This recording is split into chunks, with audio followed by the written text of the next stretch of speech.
जो सामने पौधा आप देख रहे हैं ये है प्रसिद्ध औषधीय पौधा अश्वगंधा, जिसे आयुर्वेद में रसायन माना जाता है। जो सूचना हम आपसे शेयर करने जा रहे हैं ये अति महत्वपूर्ण है। FSSAI ने एक अपने आदेश यानी कि अश्वगंधा एडवाइजरी 15-16 अप्रैल 2026 को जारी करी। इसमें अश्वगंधा यानी विथानिया सोमनीफेरा के उपयोग के बारे में निर्देश जारी किए गए हैं और उन्होंने निर्देश दिया है कि use of ashwagandha leaves is not permitted. हम इसके PDF फाइल को भी यहाँ पर जरूर दर्शाने की कोशिश करेंगे। FSSAI को ये आदेश लाने की आवश्यकता इसलिए पड़ी क्योंकि कुछ कंपनियां पत्तियों का उपयोग कर रही थी, जबकि रेगुलेटर ने स्पष्ट एडवाइजरी जारी की है जिसमें जड़ और रूट एक्सट्रैक्ट की उपयोग की अनुमति है। इस आदेश के पैरा 2 यानी पॉइंट नंबर 2 पर लिखा हुआ है, only the roots and their extract of ashwagandha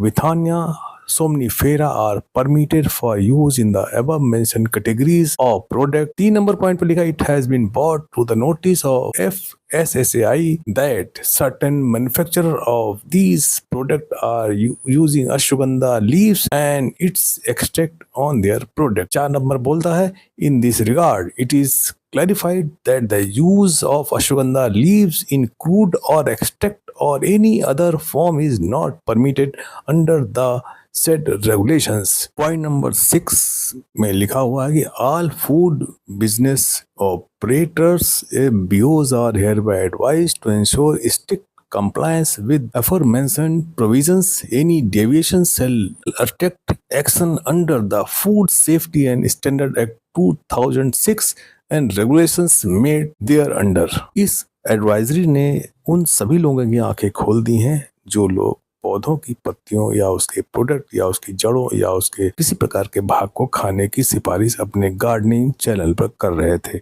औषधीय पौधों के बारे में कोई राय अथराइज आयुर्वेदाचार्य ही दे सकते हैं। राम की बगिया चैनल कभी भी अपने वीडियो में किसी भी औषधीय पौधे या उसके किसी भाग को खाने या उपयोग करने की सलाह नहीं देता है। हम बात कर रहे हैं केवल अश्वगंधा पौधों को लगाने के लिए किस प्रकार ये पौधा होता है। अगर इस पौधे का विश्लेषण करें तो ये बहुत ऊंचा नहीं होता है, 30 से 75 सेंटीमीटर तक लंबा होता है। पत्तियां इसकी हरी होती हैं और अंडाकार या ओवल शेप में होती हैं। फूल छोटे और हरे पीले रंग के होते हैं और फल लाल रंग के होते हैं जो आपको दिख रहे होंगे। बहुत छोटे छोटे फल इसके लाल रंग के होते हैं। इस पौधे की जड़ सबसे अधिक उपयोगी भाग मानी जाती है। आयुर्वेद में इसका विश्लेषण है।